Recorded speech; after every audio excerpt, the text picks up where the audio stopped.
And I always say, God bless them. You're saying this is a conspiracy of 2-3 people only? I have not said so. But you're saying it's only 2-3 people. This is what I have information.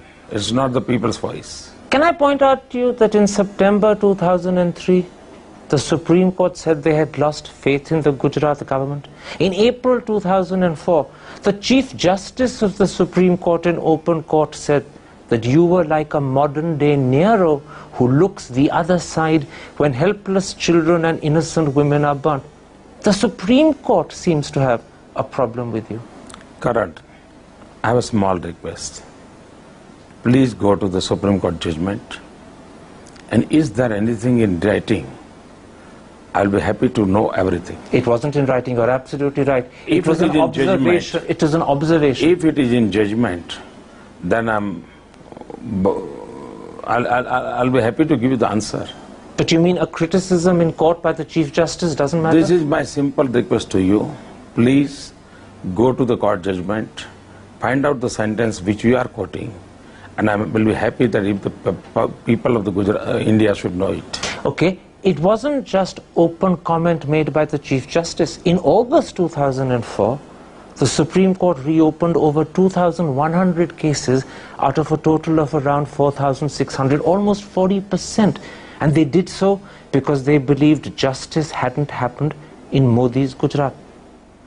I'll be happy, and I'm happy because of this judgment. Because ultimately the court of law will take the decision. I'll tell you what the problem is. Even 5 years after the Gujarat killings of 2002, the ghost of Godhra still haunts you. Why have you not done more to allay that ghost? This I gave it to the media persons like Karan Thapar. Let them do and let them enjoy. Can I suggest something to you? I have no problem.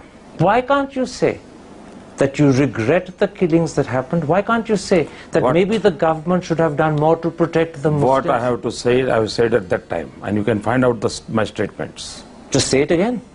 Not necessarily I have to talk about the in 2007 everything, what you want to talk. But by not saying it again, by not letting people hear the message repeatedly, you're allowing an image that is contrary to the interest of Gujarat to continue. It's in your hands to change it. I'll have to rest. Water. Yeah. दोस्ती बनी रहे, अपनी दोस्ती बनी रहे. I'll be happy. You came here. I'm happy. I'm thankful to you. I can't have this. It's okay. Your things are आपके ideas हैं. आप बोलते रहिए, करते रहिए. 3-4 questions I will let you enjoy. So I can't. But Modi sir, Please. Modi sir. देखो मैं दोस्ताना संबंध बनाना चाहता हूँ. आप उसको कोशिश कीजिए. मुझे एक चीज समझाएं sir. I'm not talking about doing anything wrong. I'm saying why can't you correct the image? देखिए आपने this is not the time. उसके लिए आपने 2002 में मुझे मिले होते, 2003 में मिले होते, बस आपको. Okay, then one second.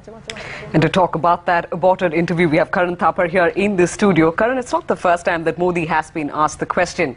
But the fact is, it's a different election this time. There is no perceptible wave. Do you get a sense that because of political compulsions, possibly Modi not wanting to say that he regrets 2002, at the same time, he is possibly looking at an image change here? I actually don't know why Mr. Modi stopped the interview. I wasn't at all rude. There was no aggression in my voice.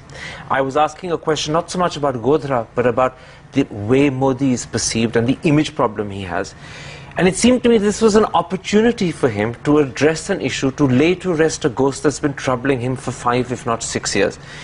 And rather than use that opportunity, he suddenly stopped the interview. And all I can guess, and it is a guess, is that either I touched a sensitive point, a raw nerve, or maybe somewhere along the line, I worried him because he said to himself, maybe this interview is going to get worse and worse and I must anticipate a bigger problem and let's stop it now. I'm not sure which it was, whether he got scared that it would get worse or whether I touched a raw nerve, a sensitive point, but whatever it was, the reaction to me seemed hugely disproportionate to what I'd asked. Right. It could have been an interesting interview. There are many points that you could have possibly covered. The whole image change that Modi appears to be attempting gradually over the few years. The Gujarat development story that he's been talking about at various fora. Absolutely. In fact, when the interview ended, I said to him that my intention was to go on to talk to him about the trouble he was having within his party, the dissent, Keshubhai Patel in particular.